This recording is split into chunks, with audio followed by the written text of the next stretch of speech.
Maggie, do you deal with a lot of postpartum clients, patients? I do, yes. Yep.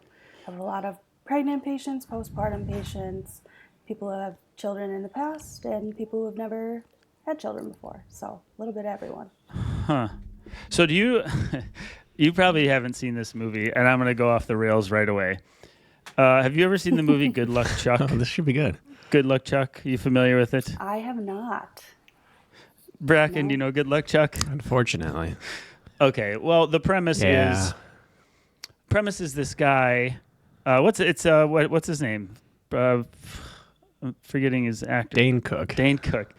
Any woman he gets with, if he sleeps with them, they meet the love of their life next and get married. So people hire him to be like, okay, you're my good luck Chuck. I know it's not you, but it'll be the next guy. And what I'm saying is in regards to people being pregnant, and it doesn't have to do with what you think, women start working with me, and then within 3 to 6 months they get pregnant. I have 7 pregnant women right now that I am working with, and this is a constant conversation. Wow. The pelvic floor stuff, especially afterwards. And so I don't know how I brought Good Luck Chuck into this, but this is very pertinent because of that. So we should introduce you, Brakken. Good luck, Kirk. I'm their Good Luck Kirk, but not in the way Good Luck Chuck operates. You had me worried for a moment. I didn't know where or how you would tie this in. I did a poor job at best, but you get what I'm saying. So, Brakken, you and Maggie, did you get a chance to just meet, obviously? Extremely briefly, but yes. Yeah. So, Maggie works with Pete and Ben, who did an episode with us. I don't know if you knew that, Brakken, but the fellas that we talked about the piddly shit with. Mm-hmm. This is the Maggie. Piddly stuff. They decided that she was so needed that they brought on a pelvic floor specialist, and that is Maggie. So, Maggie, that's how you got here. That's how I got here. Yes. Thanks for having me. Yeah. Yeah. Is this your first podcast? It is. Yes. First ever. A little nervous. Okay. You should be nervous. We're very Mostly intimidating. Yeah.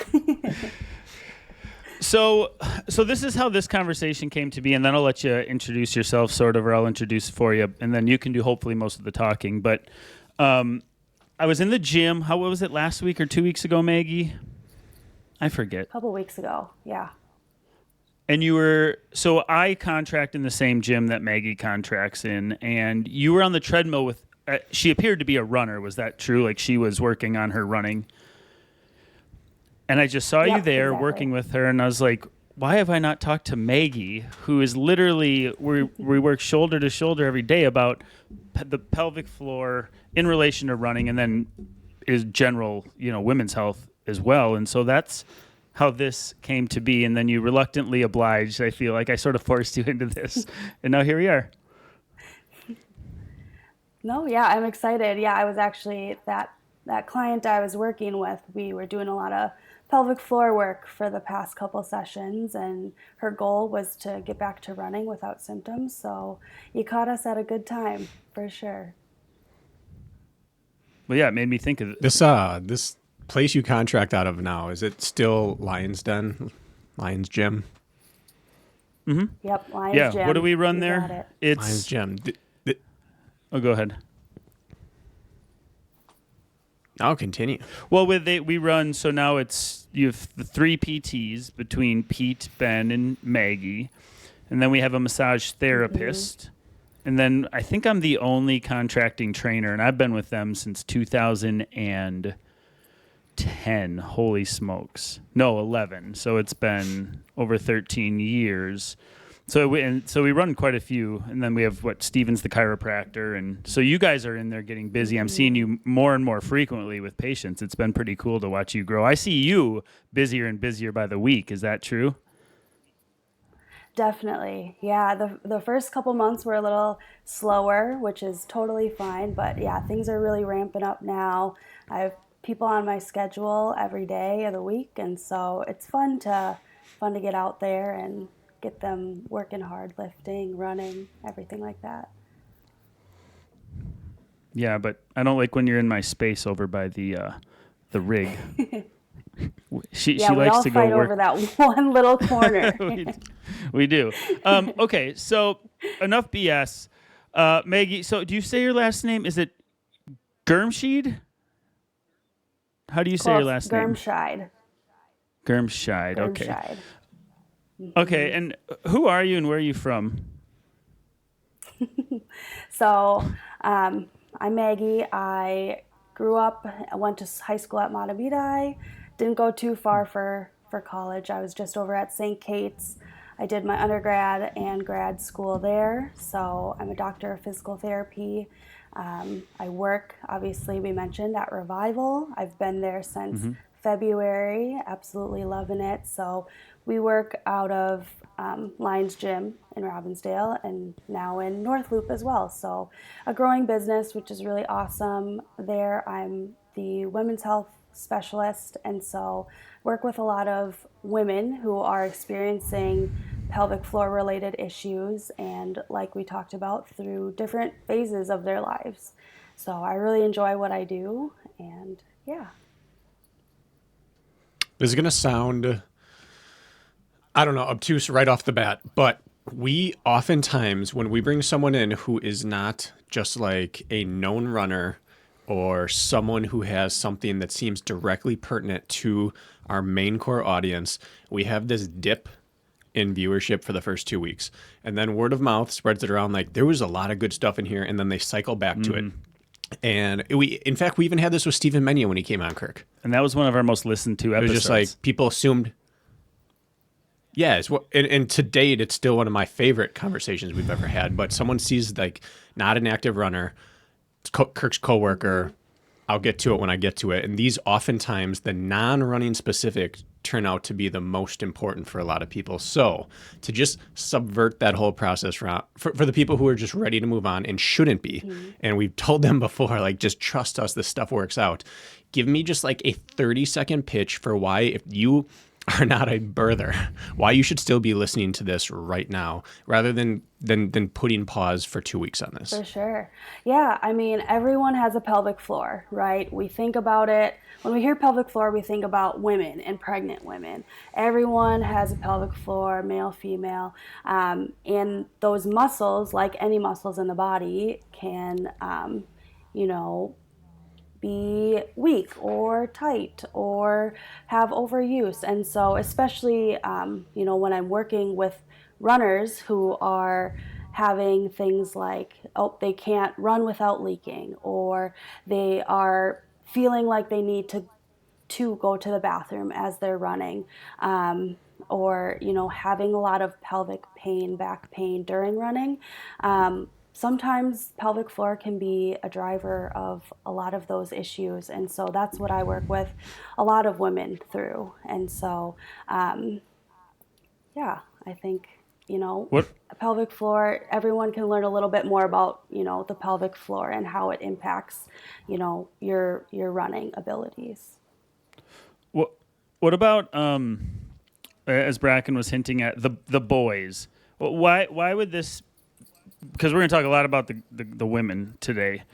Where do you see, just for the male? And I'm very curious. Like, where do you see this? I know you're a women's health specialist, so we don't need to go too far into it. But how would it apply to males? Like, where would you see the pelvic floor come into play? Like, what would be the most common scenarios for a man? Do you know off the top of your head? Yeah, I mean, so men, not as often as women, but they can have the urinary or, fecal leakage while running. It's not as talked about in men, but that can happen. They can feel just that need to go to the bathroom, like urgently. When they start running, they may feel like, as I'm running, I feel like I'm needing to stop many times along the way because I feel like I need to use the bathroom. Those, I think, are some of the more common things that, at least, being more of a women-focused therapist, that I am aware of and have, lightly worked with, but there are, a number of different, post-procedure, for example. Let's say you have a procedure, your pelvic floor is going to be affected by that as well. So those types of things are more what are affecting the men, at least to my knowledge right now. That makes sense. What about post hernia surgery for a man? Do you know any? Because Post-hernia surgery. Bracken's had one hernia surgery, right, or two? I forget how many you've had on everything. Just one. Okay. But if my family's any indication, I'm only 50% of the way there. Yeah, no, definitely post hernia surgeries. I've worked with patients, not necessarily with running related goals, but that have had those hernia surgeries, and it's just like getting back into any activity, right? Needing to A, heal and recover, and then B, kind of progressively return as is appropriate for your body. So this may be the dumbest question I ask, but maybe not. What is the pelvic floor? What is it? Yeah. Good question. I don't think it's a dumb question. I don't think a lot of people learn about the pelvic floor, right? We learn about our abs and our glutes and quads, but never about the pelvic floor. So pelvic floor is just a group of muscles that acts kind of like a hammock at the base of your pelvis. It helps to support your pelvic organs. So thinking like bladder, bowel, reproductive organs. So helps to hold those up and helps with each of their functions as well. So things like urinating or, having a bowel movement, things with that have to do with like intercourse, that helps with all of those functions as well. Okay. And Did you know that, Kirk, or were you leading in the question? No. I'm genuinely curious. No, I mean, I had an idea, and it entailed the floor of our pelvis, of course, but I didn't know to what degree it would extend to and what would all be included in that. So I wasn't exactly positive. So I was asking genuinely. Did you know the answer to that question? Okay. Well, not initially, which is why I asked you, because so we are two fitness professionals, so to speak, who deal with like running stems from the hips, and everything we do surrounds this. And until my own wife had to go see a pelvic floor specialist after the birth of our third child, I couldn't have pointed it out on a map. I thought of it like stomach lining, but lower. Yeah. It was like, it just had this broad view of like, it's probably some like smooth flourish. I couldn't have, it's one of those, you think you know what it is, but you can't describe it nor engage it unless someone walks you through it. So again, as two people in the fitness industry who are just kind of clueless until pointed out what it is, if we're that way, at least a vast majority of the people listening are probably that way as well. Yeah. I mean, we never really learn about our pelvic floors until we're kind of forced to, right? Kind of like it sounds like your wife. We didn't have an idea of what that was until there was something going wrong with it, and then we had to fix that. So I always tell patients who feel similarly to you guys that, we kind of have like a black box around, our pelvis, and we don't learn a lot about, what it's made up of and the different functions of it and what to do when things go wrong. A lot of people think that, these issues that we have, like, let's just use like peeing our pants, right? So having urinary leakage. They think that, that's a normal part of aging or normal to happen after you give birth. And it's really common. It's common to happen, but that doesn't mean that it's normal. And so that's kind of where people like myself come in and help to educate and train other people so that we can fix those problems. So Kirk, this was 2011, 2012, one of my first couple of years teaching. Lisa and I We're newly married. She's a few months pregnant. And I distinctly remember this conversation we had. One of the boys I was coaching in basketball, his mom was just this fantastic lady, but also didn't have like a ton of filter. And she's like, oh, just get ready. Because she knew Lisa was a runner. She's like, when you go back out for running, every step, sneeze, cough. Like, yep, I just peed again a little bit. And she just kind of laughed, and we laughed and then moved on. And then we had to talk to each other afterwards. Like, is this just real? Is this? And that was like her entire education as an adult woman who's about to give birth. That was her introduction and full education, including her OBGYN, including the birthing doctor, everyone in our life combined. That was the entire conversation about it. And we still weren't sure if she was joking or not. And so my question to you is, why? Like, why do we address ankle sprains? Why do we address preventative hip mobility? Why is something that affects 50+% of the population, more than that realistically, but why is it not just common knowledge to prevent something that manifests in such an embarrassing way? That's a great question. That's, I don't really have an answer to that other than, it seems like kind of a taboo, topic to talk about, right? We don't really like to address that. And so I do a lot of that education with my clients. And then out in the community, we do different workshops where it's just kind of like getting that more general knowledge and awareness out there.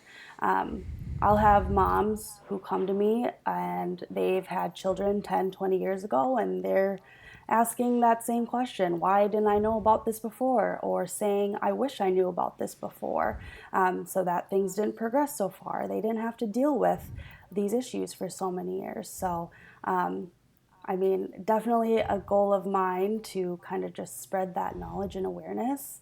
And so even just like episodes like this, where hopefully people are learning something about the pelvic floor and not feeling so isolated or alone, hopefully that is, really helpful to people. So that leads me to wonder then, why the pelvic floor for you? Like, why, as a pretty young human, we have to like decide what we're going to specialize in, right? Like, honestly, like you're in college and then you got to decide to go to PT school, and what do we really know about what the heck we want to do? So I feel like committing to something like that at in your early 20s, probably you had to be like, yep, pelvic floor specialist. I think I want to go down this route. If it's not, it's coming of age now, but like, why the pelvic floor for you? Yeah, I think, what I just mentioned was a big part of it. No one really, well, I shouldn't say no one, probably a lot of people don't come into physical therapy and are like, yep, I want to work on the pelvic floor. I know for a lot of people, it's like, oh, I played a sport or was active, got injured, had to go to physical therapy. And that's honestly how I got into physical therapy or was made aware of it. And, through what with specifically, pelvic actually? Floor, How did you? How were you made aware personally of the physical therapy and all that? What happened to you? Yeah, I grew up playing volleyball and softball, so just shoulder injury. I've had 4 surgeries on my wrist, so I went to physical therapy for those. Knee, just different body parts. I didn't do much strengthening or training, in those early high school years, and so things just popped up as I was active, and so that's kind of how I got into physical therapy. So I always thought, outpatient sports ortho would be my jam.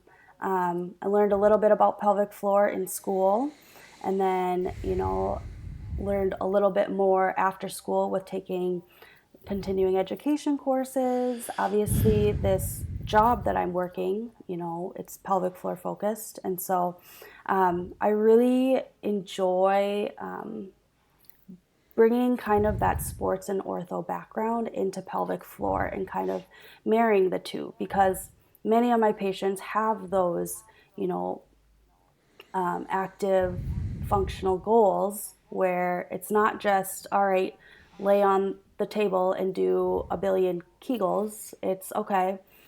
Let's also do some strength training. Let's look at kind of, you want to go back to running, let's look at what that looks like for you. And so kind of bringing the traditional way of pelvic floor and marrying it to more of a like fitness forward active approach. And that tracks. I have a curiosity about this, and this is going to sound like a gotcha question maybe, but it's not. So one of our big pet peeves is when PTs scare clients by claiming something isn't working in their body, but only I can fix you. Right? Like your glutes aren't firing, or oh my goodness, you're not activating your entire rear chain. It's like, well, that's not true, but maybe you can do it better. But and then it's thousands of dollars of one-on-ones later. Because you like in cases, yes, things cannot be firing or things aren't activating fully but most people, if you're living life, something's activated, something's firing. It's just like it's slapped on as I'm going to do these PT exercises with you because this is something you don't really understand. I can do that. However, nobody understands the pelvic floor, and it seems like it truly can just be completely not doing its job. So what is the difference between those two? It's not a great question, but what between those two, like how do people get to the point where their pelvic floor is just not doing its job? Why does it happen in some people and not others? Yeah, Great, really the good camera's going question. again. So I'm going to give you my answer, and then you let me know if there's any pieces that I'm missing. So with pelvic floor, the common misconception is that, all right, if you just do Kegels, it's going to fix the problem, right? And so there are, like any muscle, there can be multiple things wrong with it. So even though, a lot of people come in and they're like, oh, my pelvic floor is weak. That's something I hear every single day, every single week. I have a weak pelvic floor, and we'll go in, we'll assess it, and instead of weakness, maybe there's tightness. But those Kegels aren't going to really help. That might just exacerbate the problem. So it's kind of retraining the body on how to relax the muscles when they should be relaxed and use them when they need to be used. So kind of that coordination piece. A lot of times women think that they have like that coordination piece down. So I'll ask them, okay, I want you to contract your pelvic floor muscles. And they'll actually do the opposite motion with their pelvic floor muscles. So that could create that issue. And so it's just retraining the mind-body connection when it comes to a lot of different pelvic floor issues. A lot of them, I compare the pelvic floor to like your shoulders sometimes, right? So we tend to realize when we're holding a lot of tension in our shoulders, right? Our shoulders are up to our ears, we're really tense. Sometimes we don't really tell when we're holding tension in the pelvic floor. So that's where some education comes in. We give some exercises, and then, we progress so that, okay, as you're going back into your daily activities, you're noticing and realizing when you are holding that tension and doing exercises to kind of help with that. Did that answer your question? Yeah, that's a good answer. How do people get to that point in the first place? I'm sure there's many routes there, but why is it so prevalent that there lies a weakness? Is it just like why people have weak cores because our lifestyles lead to that and it must be addressed, or is there something more at play? Yeah. So it could be things, as early as childhood, learning how to go to the bathroom. I've had people who think that they have to like push their urine out, and that is not how you should urinate. by the way. You should just relax and let that come out. But that's like something that actually a lot of people come in and they're like, oh, that's how I've been urinating. So it can be as early as like things we pick up as children. It could be things like we think that's just how it should be. So sometimes, with like things like a lot of stress or like trauma, people hold that extra tension. They have pain during intercourse and they think that that's just normal, that that's just how it should be. And then, then we have things like childbirth or procedures where it's like, okay, there was some, trauma to that area and maybe it's not healing properly. Maybe it's our other muscles are trying to compensate for that. So there are a lot of different reasons why this could happen to somebody. Okay. Sounds like a very likely area to have a problem with the brain-body connection, right? Like the signals don't quite work as well as if somebody touches you on the fingertip, you can tell them exactly where they touched you on the fingertip.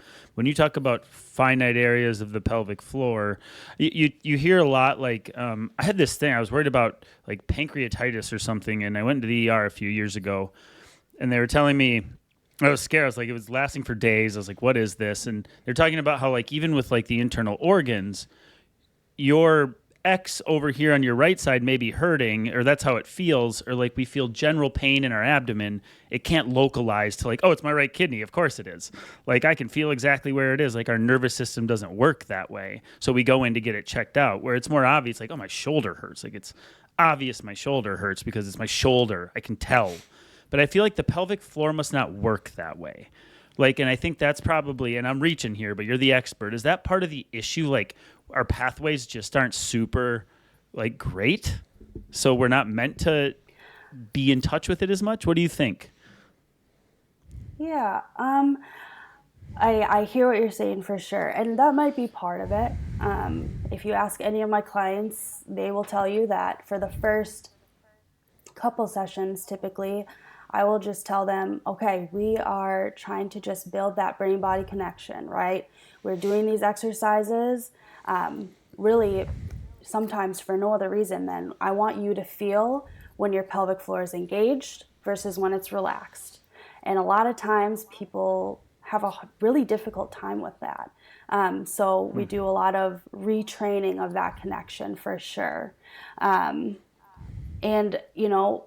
sometimes it clicks right away for people. Sometimes it takes a couple sessions. And so it really just depends on the person and, how quickly their mind and body kind of adapt to and take up that connection. Kind of what you were talking about with your pancreatitis example. Sometimes It wasn't I've worked with pancreatitis. women Don't worry. It was just a wasn't, strange, some wasn't, by the way. Continue. Well, that's good, I guess. Yeah. So I've worked with women who, have come in and they're like, I have had hip pain for 15 years. It's always there. It doesn't go away. Or back pain. Same thing with back pain. I've worked with women who come in with many years of back pain. We will address the pelvic floor, and then those in some cases will actually alleviate or resolve that pain. Which coming into pelvic floor therapy is something that I actually, wasn't made aware of. So it was it's actually something really cool that I kind of have been learning throughout, is that sometimes the pelvic floor muscles can refer to the low back or the hips, and create some pain there. So I know with Dr. Menya and I have kind of referred back and forth in that way. They're addressing with exercise, with chiropractor, with different modes of therapy and recovery. But kind of, like we said, pelvic floor is not always addressed. And so when it was, their symptoms actually resolved, which was really great, and then they could continue making progress. So what happens? So we have a delay, so we tend to talk over one another. I'm going to finish one track of thought, and then the floor is yours, Please do. Brakken. So, Maggie, you've seen me, I'm sure you have, take like groups of my clients outside and I make them run the block. Have you witnessed me do this with them? Sort of torture, Absolutely. right? But some love it and some hate it. But anyways, there's these running jokes, and I don't even mind using her name because it doesn't even matter. But I have a client named Allison. She doesn't listen, and I have multiple Allisons. So anyways, and it's a joke. We run the block, and she just runs right by me through the door all the way to the bathroom. It's like she will not have to pee at all. Zero. Like there's no urge. And she's like, oh, we're going outside again. She is very strong, very fit, both aesthetically and functionally. Yeah, I mean, she's got an 8-pack, like a 6-pack, like she literally does. She's birthed 2 children. And this literally came up last week, so we just laugh it off. She just goes right by us after running the block, runs to the bathroom, and then another woman in the same group, she's about 55, says, oh, yeah, I just know there's going to be a little bit in my pants when I'm done. It's fine. It's just the life I live now. And then and so I have 2 questions to this. And the girls, and the one's like, I just had a baby. She had a baby 3 months ago. She's like, I don't have any problems. She ran the same block. They were all in the same group. And so I was like, 2 questions is, 1, what actually is happening? Like, why does Allison, like, literally, I'm going to pee my pants, and she runs less than a quarter mile and very functionally fit. And then somebody else who exercises way less, let's say appears less fit, whatever that means, and is less functionally strong. It's like, well, I'm locked in. Like, I just had a kid 3 months ago, and I'm good to go. So I'm asking, what's actually happening to Allison? Why has she got to pee her pants? Okay, every time. And then why is somebody, they were like, well, it's genetics. My mom never had a problem. I never had a problem. And then Allison's like, yeah, my mom peed her pants, and now I'm peeing my pants. What makes sense of all that, I guess? That's a lot to throw at you, but. Yeah. So thinking about what Allison is going through, it could be a number of things, but the 2 that come to top of mind are sometimes when we have that urge and we don't actually, like, I'm guessing she like doesn't actually have to like have a full bladder, have to go. It just is like that run is kind of acting as a trigger almost. Sometimes we do have those triggers where it's like, okay, I'm doing this activity or seeing this sight, hearing this sound, and I need to go to the bathroom. A really common one is like turning the shower on, or when you're driving into your garage and you're like, oh, I need to go to the bathroom right now. So kind of habitual triggers could be one thing. The other thing, is it could be, the pelvic floor. So what happens with a lot of people, this is actually, what I was working with that client is kind of building that tolerance or that threshold where, okay, she could run for, 10 minutes at a comfortable speed, and then boom, she hit that wall and she needed to go to the bathroom. So whether that is kind of just the muscles, tightening, it's hard to say whether it is, kind of the signals of her bladder and brain kind of miscuing, misdirecting. That could be as well. So it's hard to say in her situation, but it could be something around either, the brain bladder connection or, mechanically, I guess.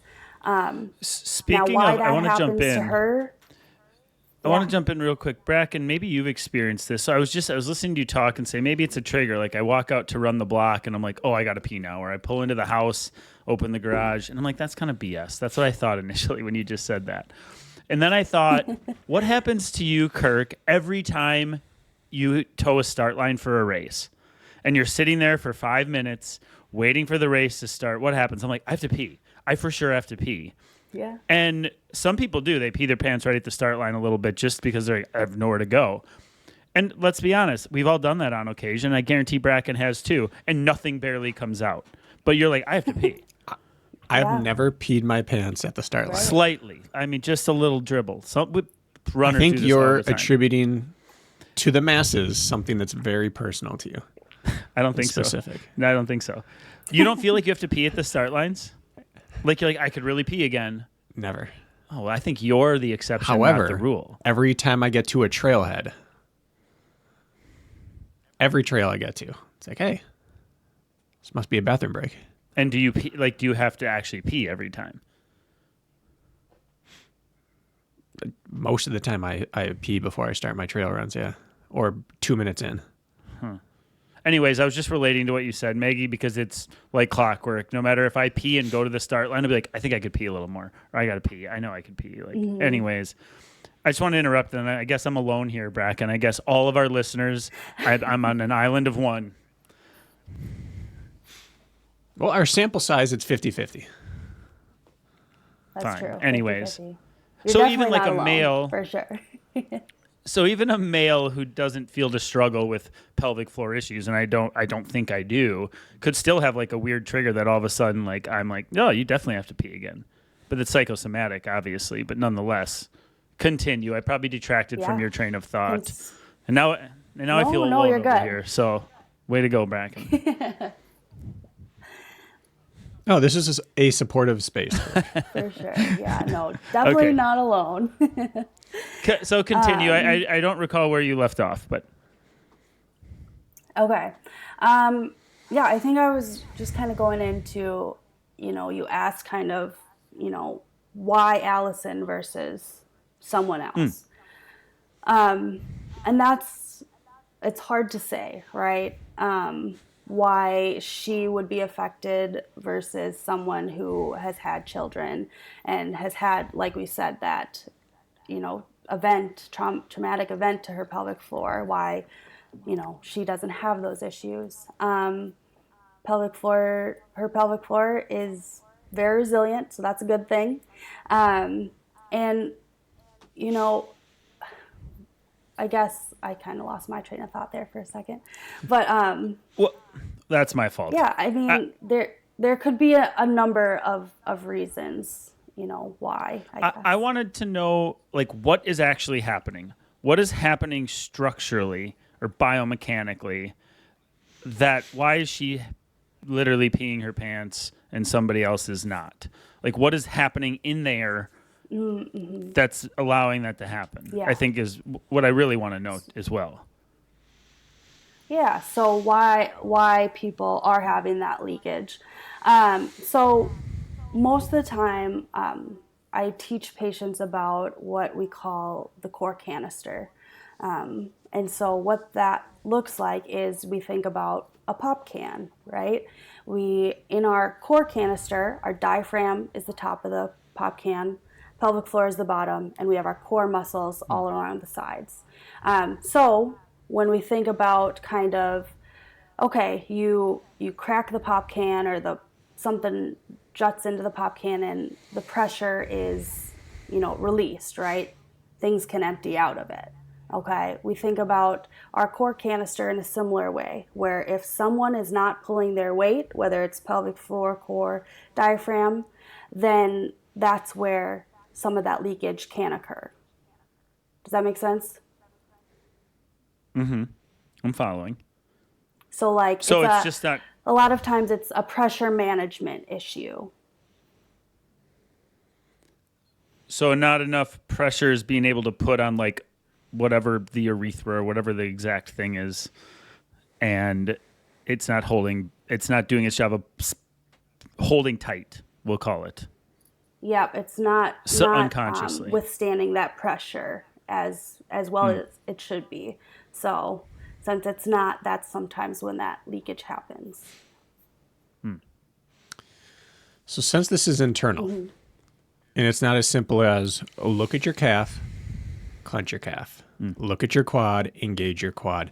Is the process much slower, and does it require many more techniques until you find the one that clicks?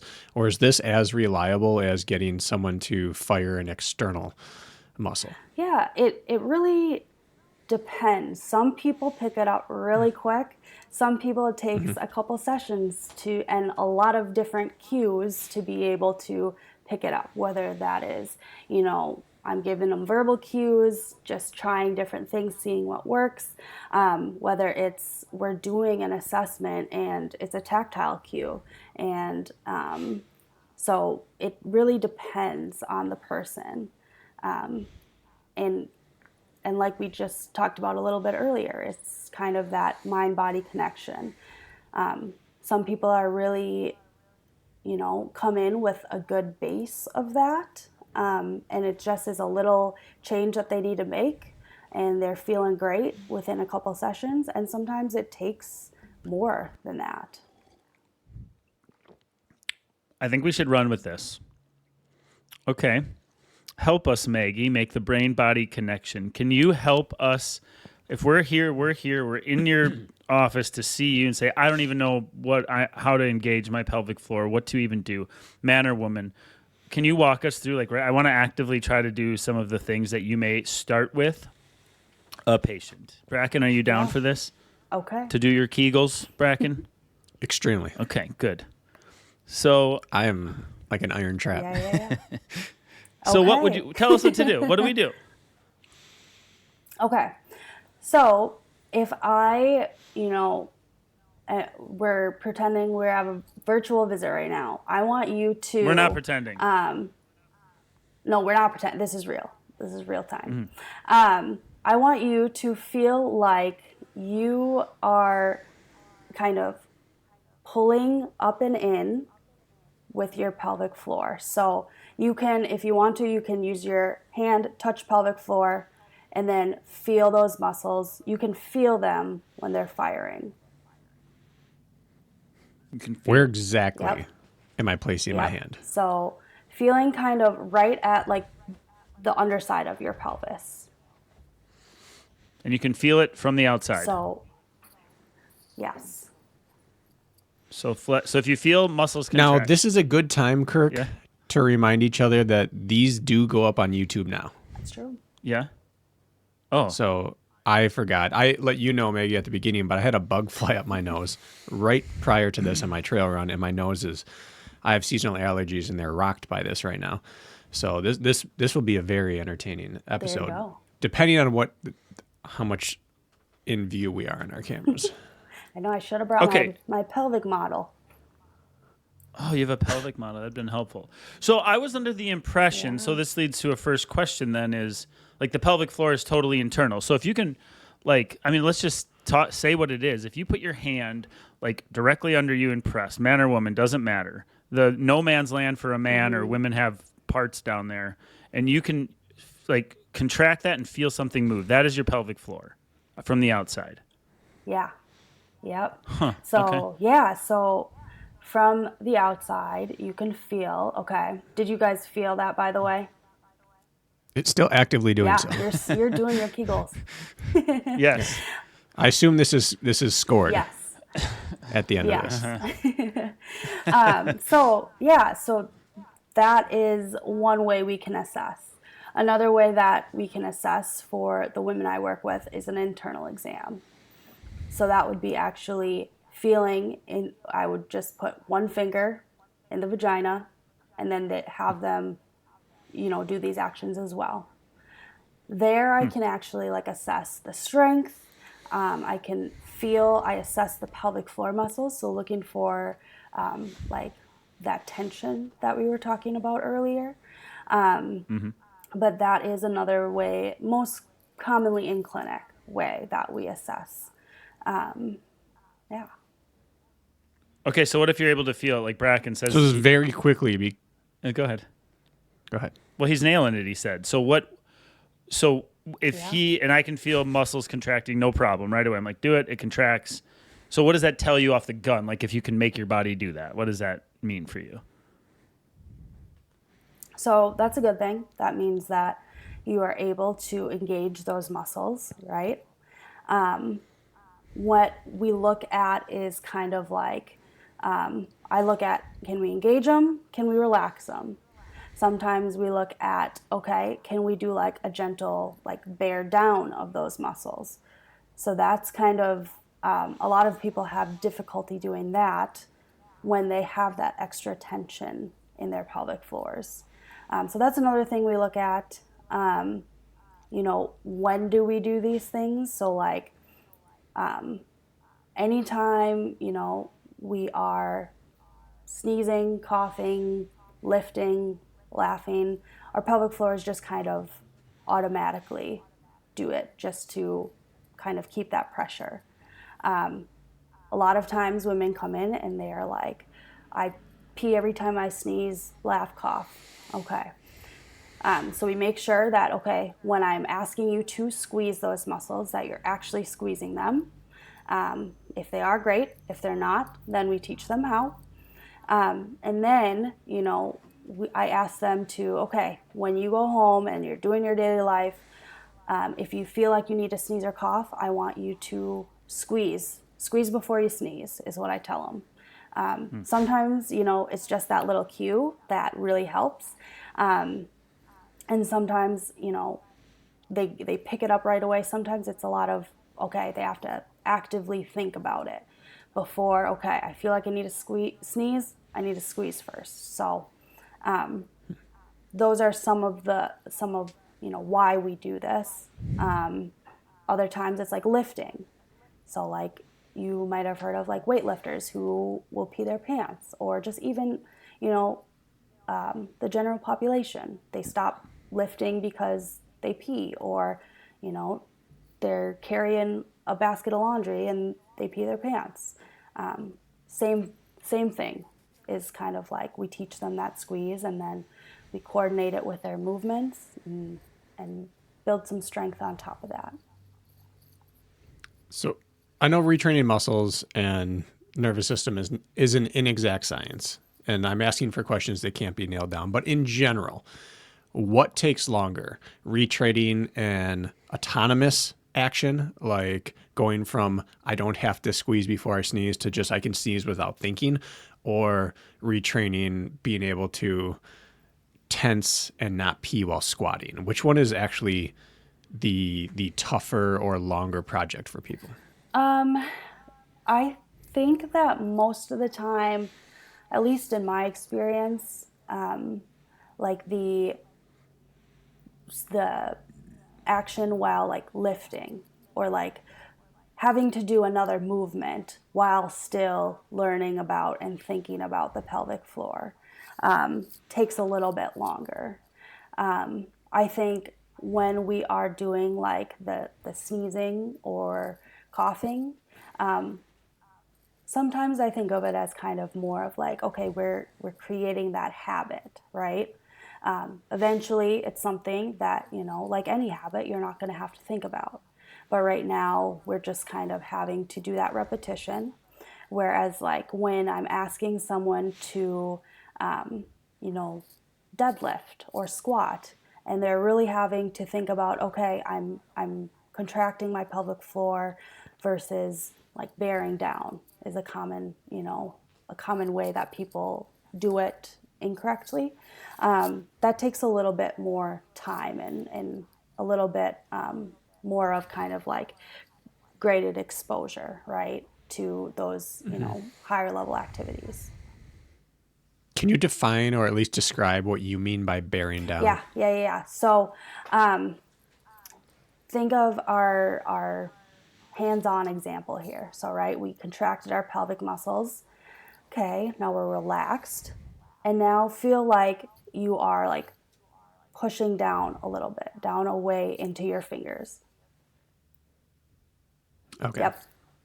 So that would be bearing down. And that is commonly like when people are lifting something up, a lot of times they'll bear down, and then that's kind of where they leak. Okay, so that feels like I'm trying to go to the bathroom. Yeah. Am I doing this incorrectly? No. I hear that a lot. Okay. Yeah. The Valsalva maneuver. And people commonly have that feeling while lifting. Sorry? People commonly feel that while lifting? Yeah.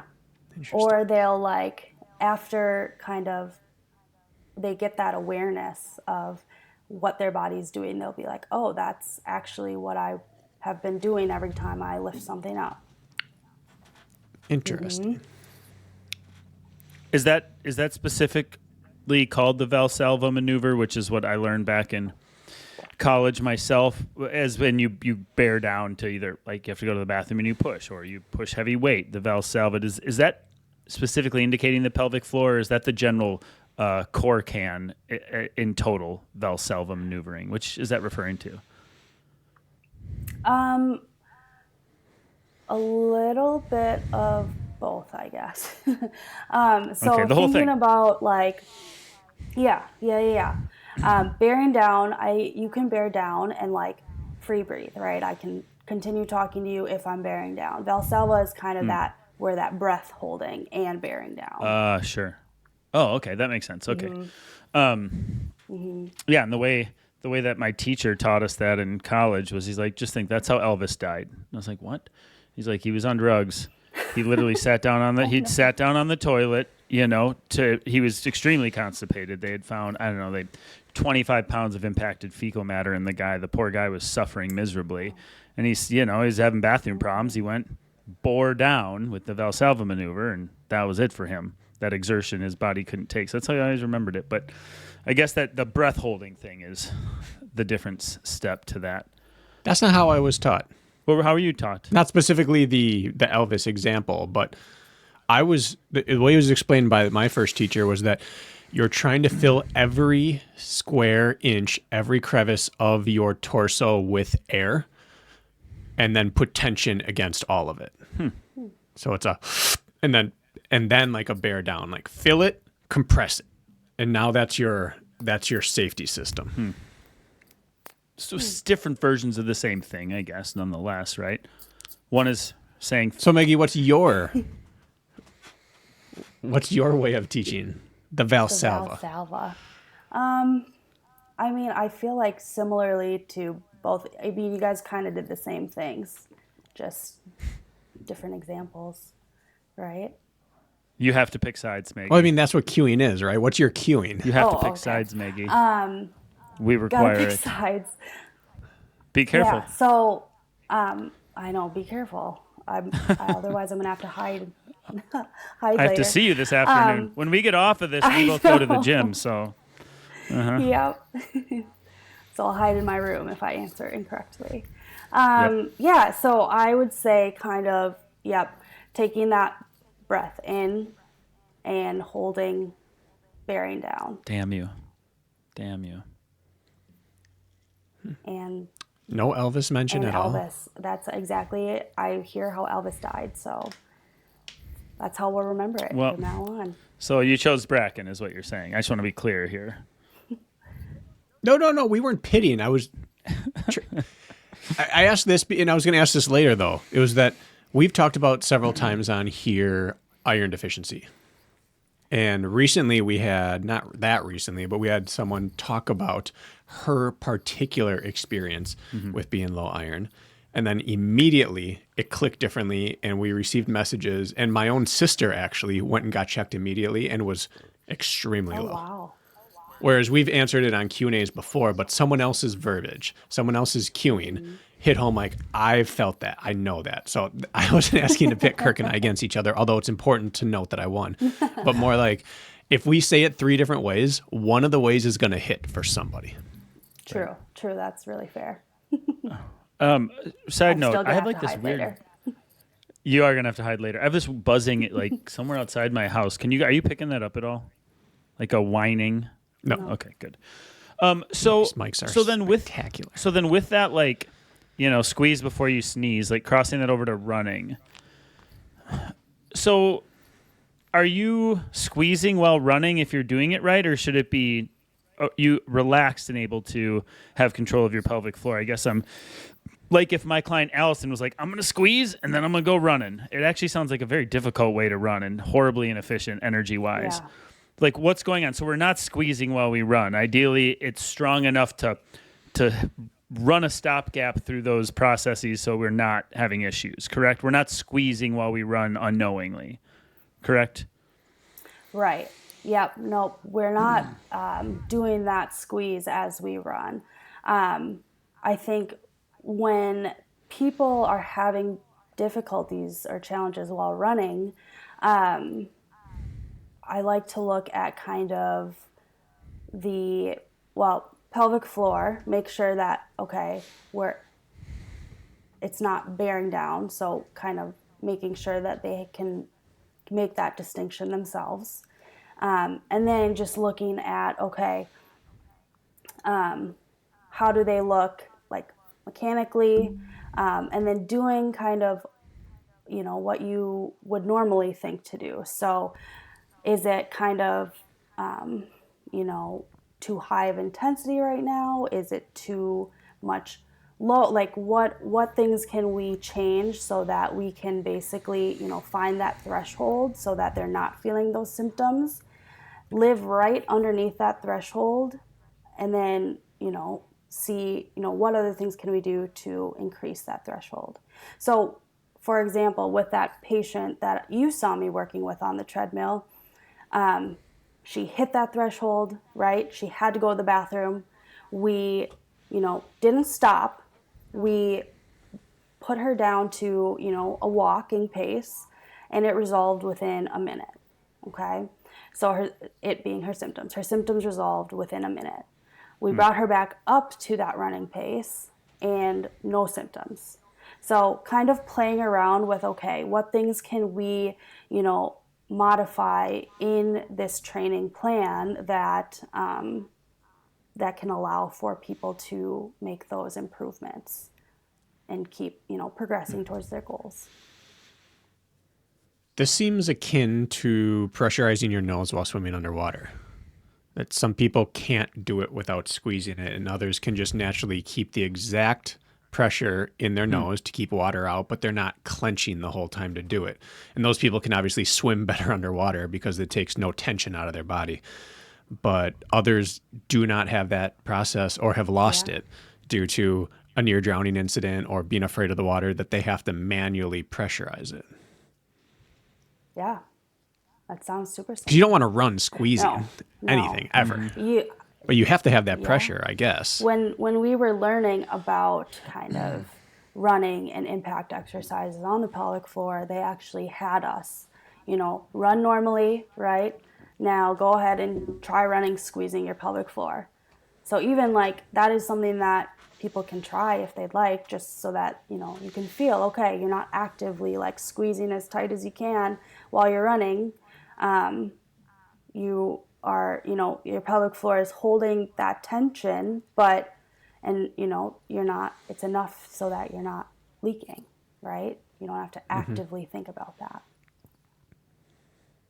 So then talking about... It's crazy when automatic processes fail in the body. To me, it's this fascinating topic that the things we do throughout all day long, and most people never think about it, suddenly it's an issue, and it's this,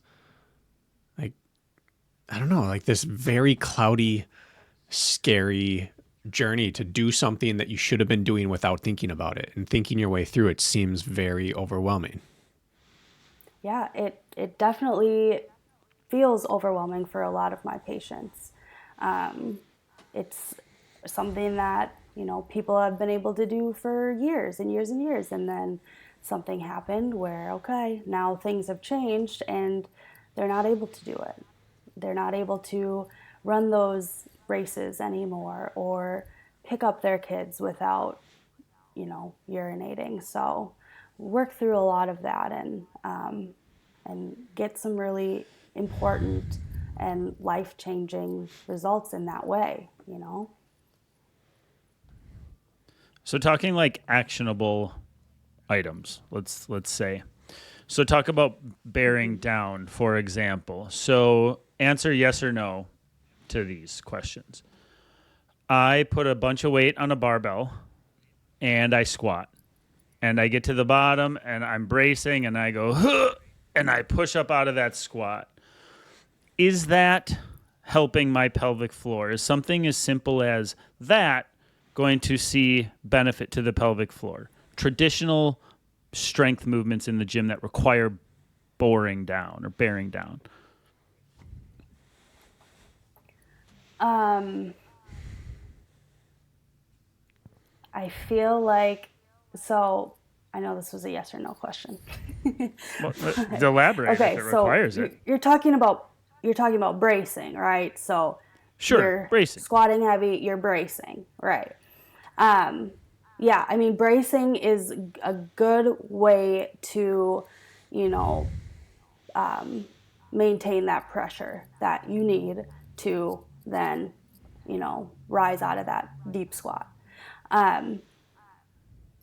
During this, your pelvic floor should be contracted, right? We're not doing that bearing down, pushing down to the pelvic floor wise, but we're contracting to hold that pressure. So yes, in the way that bracing can help when you're lifting those heavy weights. But let's say are having a pelvic floor problem. Like, let's say there's women out there who are like, well, I squat and I lunge heavy and I deadlift and I do all the things that require bracing, if you will. Things like that wouldn't be necessarily specific enough to, like, could that be preventative at minimum if you don't already have problems, or would that not help? I guess that's what I'm trying to get at. Like, is the stuff we're doing, a lot of our listeners are doing these things in the gym already, and they're for sure getting engagement out of their pelvic floor, whether they know it or not, right? Like, is that preventative or is it really not? Like, I'm curious. Yeah, I mean, I think that it can be, right. We're helping to strengthen our pelvic floor's abilities, and so I think that yes, yes, lifting is good. Lifting is good as long as you are Can it make it able worse? to brace properly. Could it make it worse at the same time?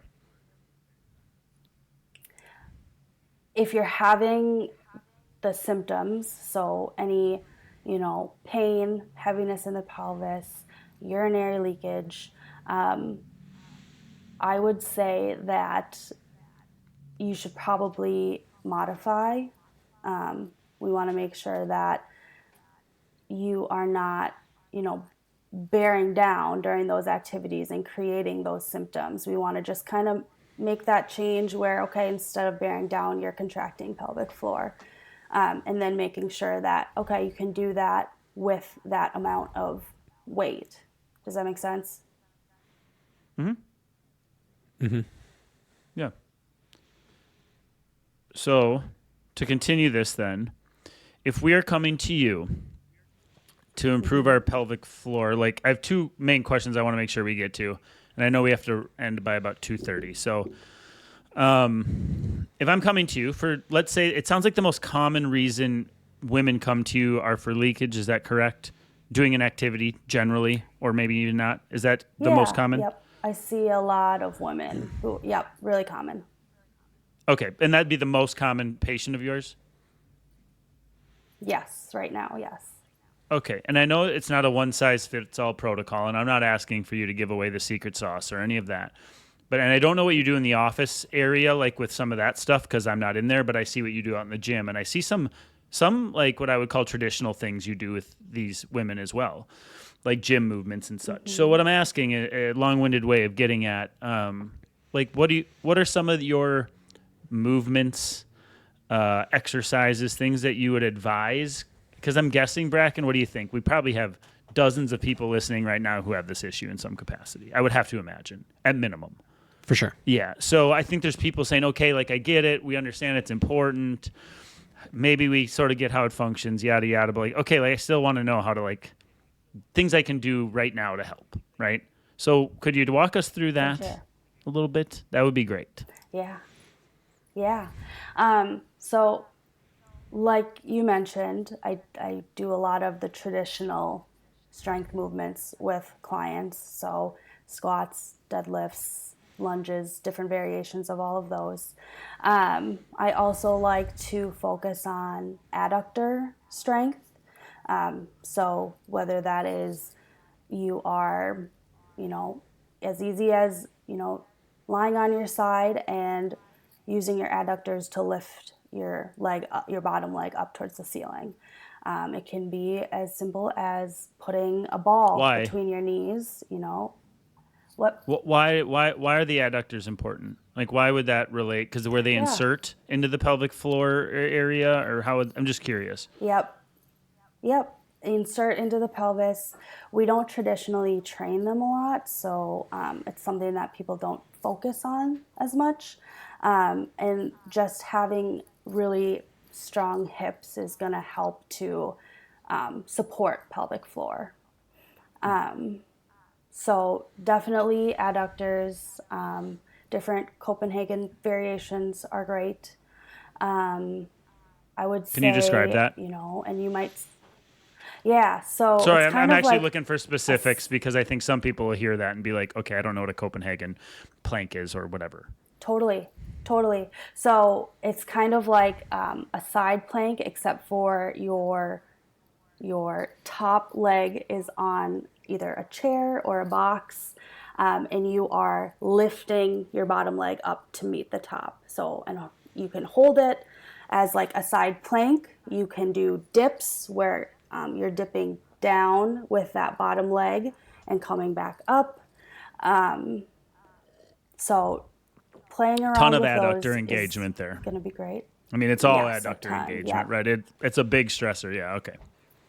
For sure, yes. So, yeah, it's definitely, that's one that I do with a lot of people. I mean, you might run into this with a lot of your runners, but kind of lateral hip strengthening. So, you've seen me do a lot of kind of lateral band walks, sidestepping, basically. For some people, it is, even doing a squat and throwing a band around the knees and just engaging those lateral hip muscles during a squat. And, it just, glute strengthening. So even like a lot of single leg stuff we'll do, especially with my runners, we do a lot of single leg stuff.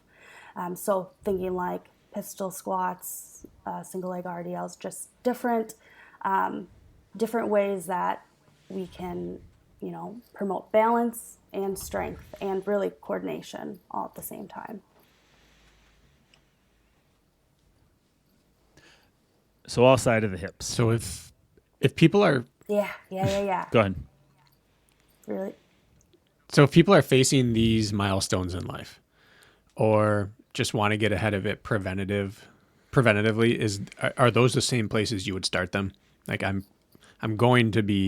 we're working to get pregnant this year, or I did give birth, there's no issue, but there's going to be a second baby, or whatever it is. I'm going through menopause and I want to get ahead of this. Do you start in the same spot, or is the preventative work different? Yeah, so really good question. I see a lot of women who are trying to get pregnant or pregnant. Most of my women are pregnant.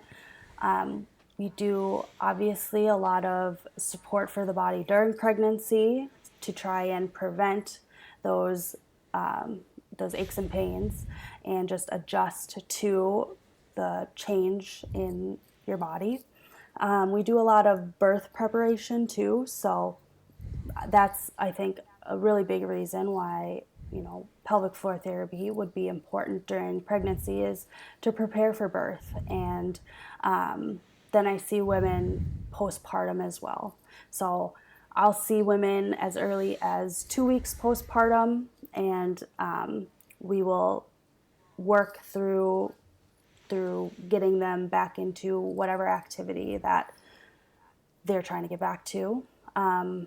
And then, yeah, like you said, I see a number of my women during perimenopause, menopause age as well. A big hormone shift there as well. And so that comes with different pelvic floor related changes as well. Okay. And then the final question I had until we unearth the next one is that you talked early on about tension being as bad as weakness. And I think that's something that's pretty common in the athletic world, in that we're always looking to strengthen something, but oftentimes something's just being pulled incorrectly by something that's more powerful than that area. So what are the signs for someone at home feeling some of these symptoms that it's not a weakness issue, it's you're too tense, you're too clenched, you're too whatever you would call it in there? Yeah.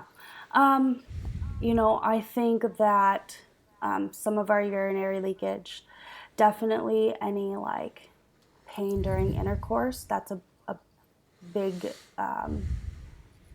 common commonality, I guess, for tension in the pelvic floor. I would say, just anecdotally, a lot of people who like clench their butt when they're standing, a lot of times that correlates to kind of a little bit of tension in that pelvic floor. So I think those things are, things to look out for. Does that answer your question? Yeah, it does. Because so often I'm going to work on this and I'm going to do it by strengthening it. And we just strengthen and strengthen and strengthen. But I wanted for someone to be able to hear, I might be a tension person. Yeah, for sure. Because I think a lot of people work with pelvic floor with a pseudo expert, not always wanting to go the full route financially into a full-on pelvic floor expert. I mean, when we looked into it, I was taken aback. Like, this can be pricey. Like any good medical help, this can be pricey. And the low-level experts are just all about strengthening. Yeah. And so for people that keep running into the same issue, I'm strengthening it, I'm having this, I'm strengthening this, wanting to know what that would feel like for them if they're a candidate for, you might need tension reduction. Yeah, totally. And I guess to add to kind of the list, I've had patients come in who are like, I tried Kegels, I tried, doing those different strengthening exercises, and that made it worse. So that's another thing where it's like, okay, there's a reason that made it worse. And so we address it there as well. Okay. So we talked, like, adductors seem to be very important because of the insertion into the pelvis. Abductors, outside of the hips, we'll call them. So hips. And then strengthening in general, like your RDLs are going to help strengthen the hamstring insertions, and you talk about glute work. So the first thing was like, how do I know if my pelvic floor is working or whatever? What if I'm just standing here? It's just me, just standing here saying, what do I do with myself to work my pelvic floor? Like, I'm just here. Like the cues you gave us, like squeeze your pelvic floor and feel it. Is there anything else there too? Like Kegels are basically like, this is going to be another dumb question, but are Kegels women exclusive? Like, can men, is Kegel the same? Is it the same whether you're a man or a woman, or is there different terminology there? I don't know these things. Like, okay, we know those exist, but is there any other things? Yeah. So I would say, like, traditionally, like the Kegels is just like the squeeze, right? Yep. So men can do them. I always like to, assess pelvic floor before I'm like, okay, I want you to do Kegels. And when I prescribe Kegels, it's mostly for the coordination piece. I want to make sure that you can squeeze, you can relax, and you can bear down, and you can feel the difference between those three. That's, I think, my probably step one is, can you do all three of those motions, and can you feel the difference between those three? I want to know, like, okay, if you do squeeze, can you squeeze and hold? And how long can you hold it for? So I assess that as well. As far as other pelvic floor, things we talked a lot about, that strengthening piece. But I always like to have my clients do pelvic floor, like relaxation or opening exercises as well, to help with any of that tension that they might be having. So something that I love giving people is like a butterfly. So you can do a butterfly anywhere. I myself, just if I'm lying in bed, scrolling my phone, reading a book, whatever, will just hang out in butterfly. it's a nice way to help relax all of your muscles and stretch those adductors as well.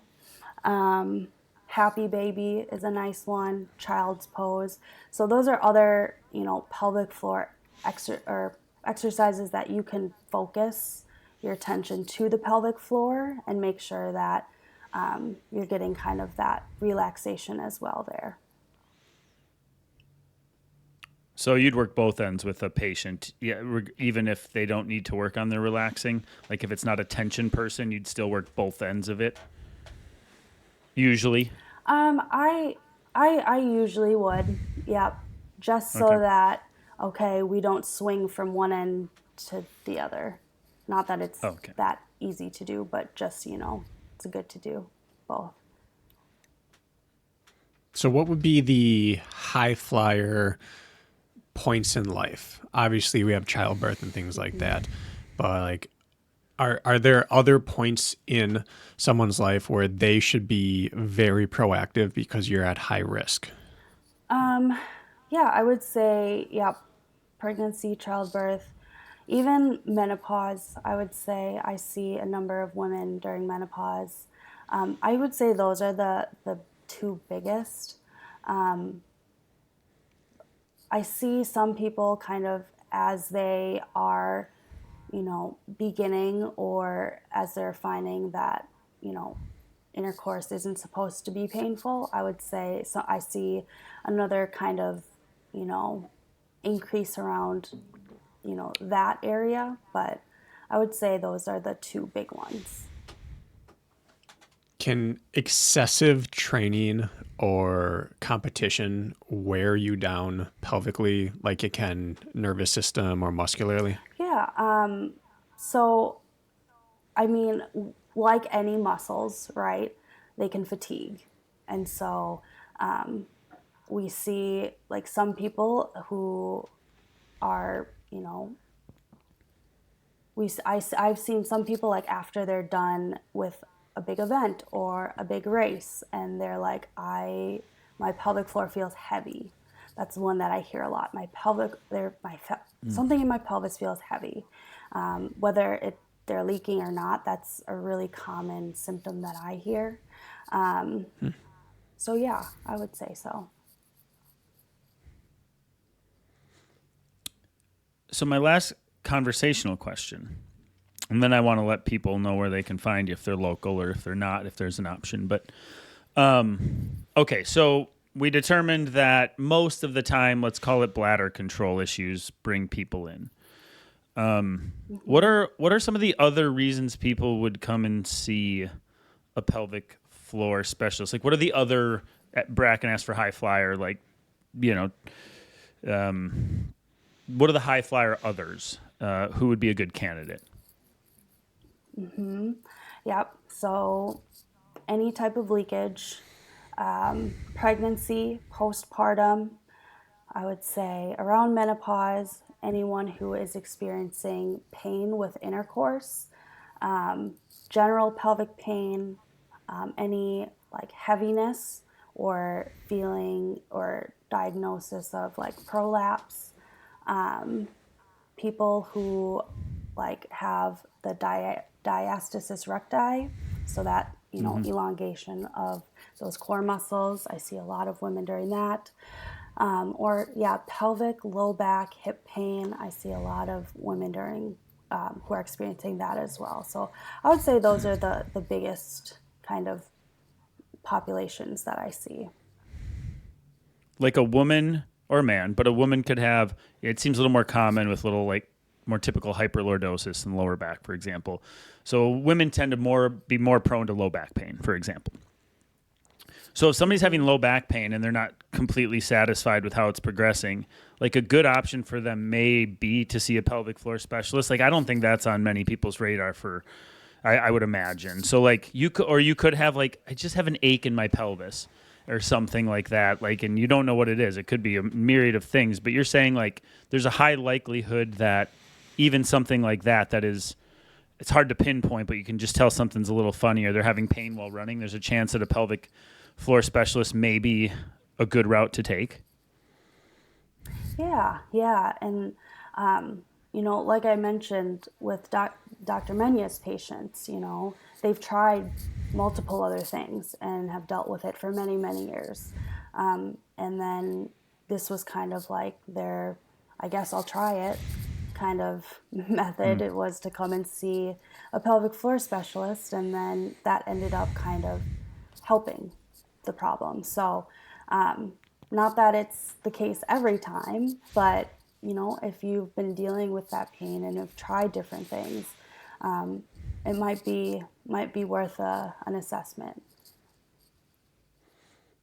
Okay. Yeah, it's kind of like, I mean, not comparing you to an acupuncturist because they're so different, but like people go to see traditional doctors and they don't get help, and then they go to their chiropractor and they don't get help, and then they go see their fertility doctor and that doesn't work, and then finally they're like, well, might as well try acupuncture, and they go, and then somebody, me and my wife are trying to get pregnant. It's been a year, and so we're starting to look into these things, and then somebody's like goes and does acupuncture, and they get pregnant a month later, and it's like maybe out of desperation, so to speak, but like the not so obvious fix is actually like the third or fourth thing in line sometimes is what I'm getting at. For sure. Yeah. Okay. Any other questions, Brakken? I'm happy. Do you want to feel your pelvic floor work one more time? Do you want to do it and smile and be smug about Never it? stopped, Kirk. You're still sitting on your Been hands. an hour 21 straight. One of them, Still going for it. Okay, well, about Kegels then. Actually, one more specific question. I meant to ask this earlier. Kegels. Okay, you don't prescribe them for everybody. It's a brain-body thing. But if you're going to say somebody needs to work on it, is it like, I'm going to Kegel my face off and just like rapid fire? Or am I like Kegeling and holding hard for periods of time? Like what's a typical recommendation? Yeah, what's the rep scheme? Yeah, what's the rep scheme? Yeah. The rep scheme. It depends, of course, but so I would say I typically would have people do like 10 squeezes, just squeeze, release. So pretty normal cadence. And then I would have them do some like squeeze and hold. Okay, so depending on how long they can squeeze for would depend on how long I would have them hold. So I would have them do some squeeze and holds. I always like to follow up my Kegels with like a butterfly or something that's going to help relax those muscles. So I would have them repeat that, 2 or 3 times and then go on with their life. Sometimes, depending on the person, they'll do it a couple times a day instead, but yeah, that's kind of what it looks like generally. All right, so fitness standards. What should the average person be able to do in terms of clench and hold? Yeah, that's a good question. So if you were to time trial your squeeze. Time trial your squeeze. I would say, I generally will count up to about 30 seconds. And then if you can do more than that, that's awesome.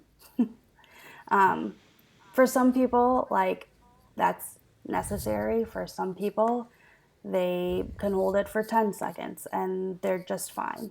We really just kind of, treat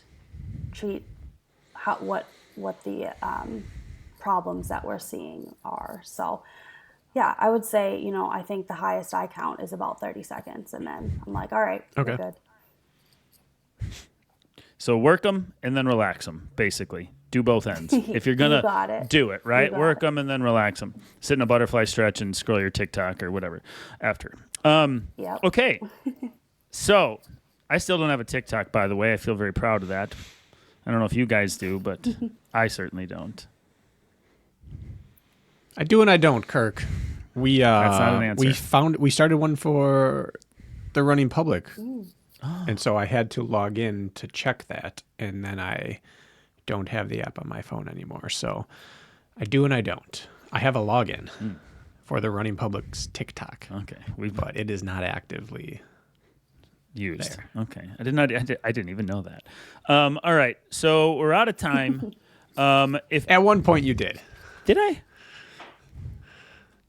Yeah, this wasn't a secret endeavor. Selective hearing, which is what I hear from my wife sometimes too. So, all right. So, where can people find you? Where can they be if they want to reach out? And do you do any remote stuff as well? Because we have a lot of listeners that aren't local. So, those are the last questions. Definitely. So we are located in Robbinsdale and North Loop, Minnesota. We do remote appointments as well, so feel free to reach out. Where do they reach out, Maggie? Our phone number? I want the website or the Instagram. Yeah, the website. Okay, yeah. Reach out at our website. I believe it is revivalpt.net. And our Instagram is, you can search Revival Physical Therapy and Wellness, and we will pop up. Yeah. Best part about what you guys do is you're good people. I love hanging out with you. You know, Pete and Ben, you're just like good people, genuine people that want to help, easygoing, lighthearted, good energy, and people want to be around that. So that would be my plug for them to reach out to you. Is it'll be a positive experience. Awesome. Thanks, Kirk. Yeah. Well, thank you for coming on today. I appreciate it. Thanks for having me.